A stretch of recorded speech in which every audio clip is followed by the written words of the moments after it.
Aaron, a few folks, and talked about you already today. Now, obviously the drops and stuff like that, but one word everybody used to describe you as resilient. Um, is that the case for you? And if so, I mean, what makes you that way? I'll probably say, yeah, you can consider me as a resilient guy because like drops, like not it's not what we want, but they happen. So it's how you respond from those. So just as long as I keep a clear head throughout the game and be ready when the ball comes to me next go around, and that's really all that matters. And I'll probably say the injuries, of course, they it's a setback, and it's really how you respond to those as well and come out stronger. Like don't let them like make who you are. Like in the moment, it's how you like recover from them and make sure like you come back healthy and just as strong and like just like I never like lost my steps or like lost speed or anything like that.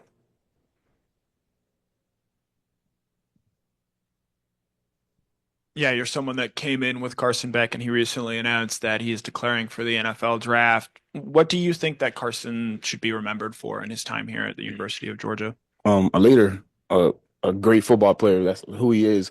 He makes sure that we're going to be in the right play, the right protection.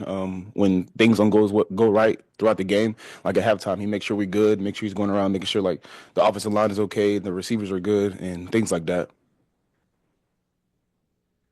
Said you haven't lost your speed. Are you still as fast as you were when you were running track? And also, can you kind of go down the list? You seem like you were snake bit for Hi, 3 years. You had so many different injuries. Can you kind of recap what all those were?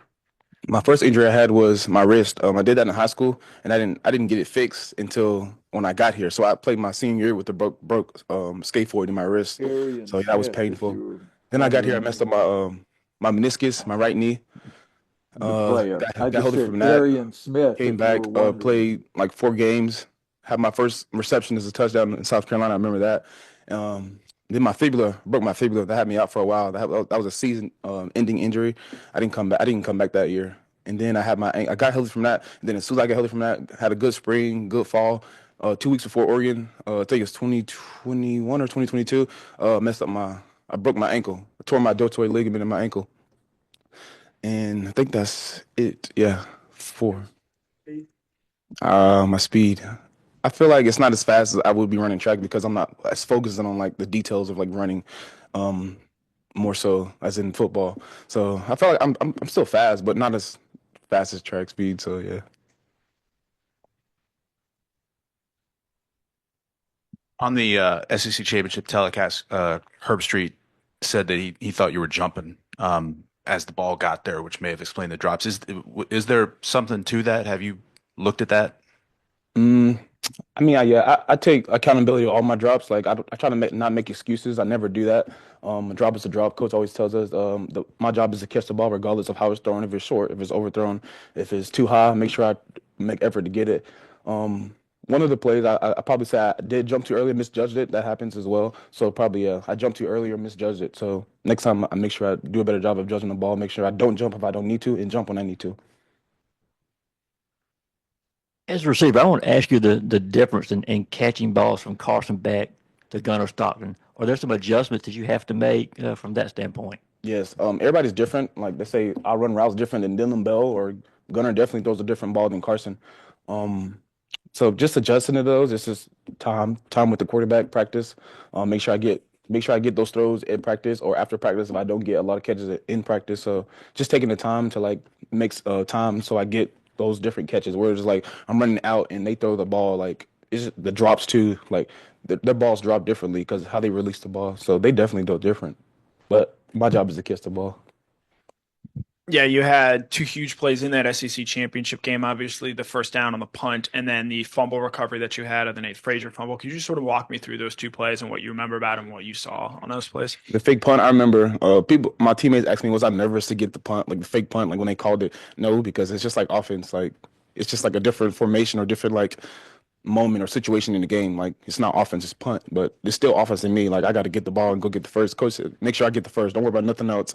Like don't do too much. Make sure I protect the ball and get the first. And that's what I did. So when I did it, the whole sideline went crazy. The stadium was rocking, and I knew we had momentum again. So I did my job on that. And the fumble recovery, I remember I was looking at I was blocking, and I peeked back and looked in the backfield, and I see Nate come around the corner, and I was like, oh, he might score because he had like broke a tackle and was like running. something told me just run. It's just habit, like just muscle memory. I just ran after him and tried to push him in the end zone or make sure like the ball didn't come out. And I'd be dang, the ball came out, and I and I jumped on it, and yeah, my team was like, "Good job, good job. That's a great play. That saved the game." And I, like I said, resiliency. Like I could have been messed up throughout the game when I had those drives and been down on myself and not been in my space. Like it's gonna happen. Like you just got to be prepared when it does.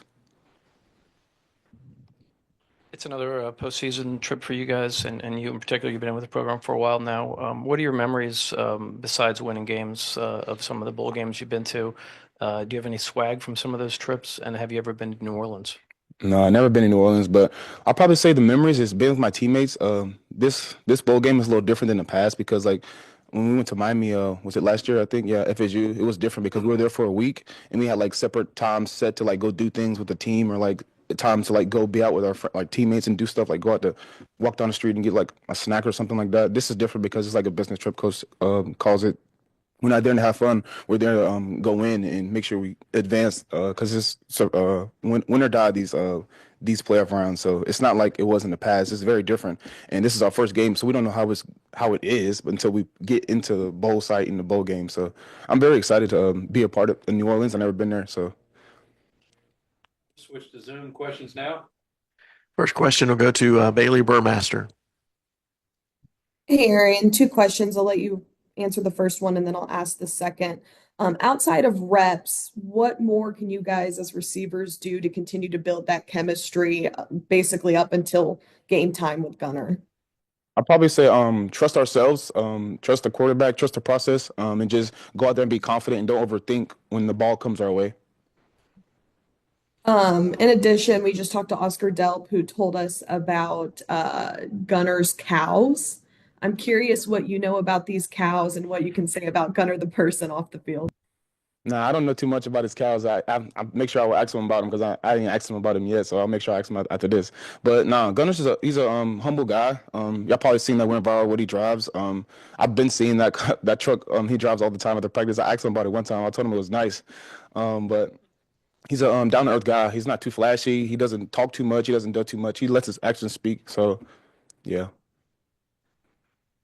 Next question will come from Wade Cheek. Aaron, I had some microphone issues, so I wasn't able to ask Oscar this, but I'll ask you. Oscar's quote, Raven County baby is still resonating with the Raven community. It's clear they've rallied around their hometown kid. How important is it for you guys to rally around him? And is there anything specific for you as a receiver that you've done to try to help him prepare for this first playoff game? Yes, some things I've done to like rally with Gunner and like other teammates is stay after practice and get extra catches with them and talk through things with them because like if practice is going quicker and faster and we don't have the time to like slow the game down and walk through things and talk to the quarterback and ask him what he wants and he asks us what we want on like a throw or something like that or what we're comfortable at and like things like that. But coach tells us Gunner's not gonna like he's gonna play good, but us around him is gonna make him play better, and we have to play confidence and do the things throughout the game so that he plays to the up to the standard of our team. So we make the game easier for him, and he makes it easier for us, like complementary football. Next question will come from Palmer Toms. Yeah, Arian, just what have you seen as a difference from Trevor this season? I'll probably say his resiliency. He had some injuries throughout the season, like bugs, like kept like coming up and then going away, and just his commitment to the team and owning his role throughout the season. He does what he's asked to do and doesn't complain. And final question will go to Charles Odom with the Associated Press. He's asking a lot for a quarterback to make his first start in a playoff atmosphere. How important was that SEC championship game, not only for Gunner, but for the offense's confidence in him as you guys move forward into the playoff? It was very important for us to come out victorious in an SEC championship. Not only did Gunner play like pretty good for his first big game, I'll probably say that we helped him. Like you probably seen the video that went viral about Lucky and stuff like that. Just us rallying around him and telling him good things and being positive around him helps him bring up his confidence and allows him to play good and free. Wrap us up. Would you go in a little more detail about guys throwing different balls? You know, how it's different to you as a wide receiver, catching one from Carson, catching one from Gunner. Explain it to us who don't catch footballs for a living.